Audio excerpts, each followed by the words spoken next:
আজকে আমি আমার ছাদে এসেছি। ছাদে এসে আমার ছাদে জাস্ট বাগানটার পাশে বসেছি।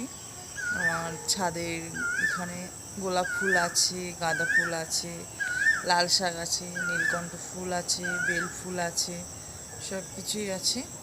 আমি জাস্ট এখানে এসে একটু বসি, গাছগুলো দেখি, গাছগুলোকে একটু জল দেই, সার দেই। গাছগুলো বৃষ্টি হয়েছে, কত সুন্দর তরতাজা হয়ে গেছে। তো একটাই কথা, যে আমরা প্রকৃতির জন্যই বেঁচে আছি, প্রকৃতির জন্যই সৃষ্টি হয়েছি। প্রকৃতি আমাদের কাছে শক্ত। আমরা যদি চাই প্রকৃতিকে একটু হলেও খেয়াল রেখে গাছগুলোকে যত্ন করতে পারি।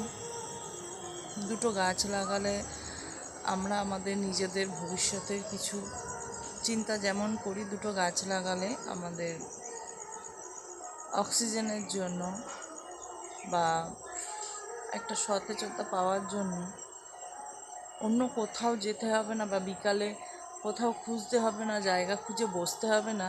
যেখানে ভালো গাছ আছে, এখানে একটু নদী আছে, এখানে একটু ঠান্ডা হাওয়া আছে, যে কোনো একটা গাছের পাশে গিয়ে বসলে ঠান্ডা বা একটা অন্যরকম অনুভূতি হয়।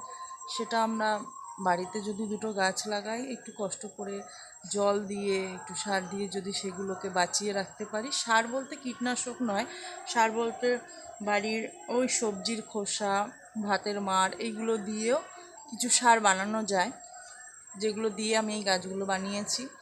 তো সবাই দেখতেই পাচ্ছ। তো এরকম করে আমরা নিজেদের পরিবেশটাকেও সুন্দর রাখতে পারি।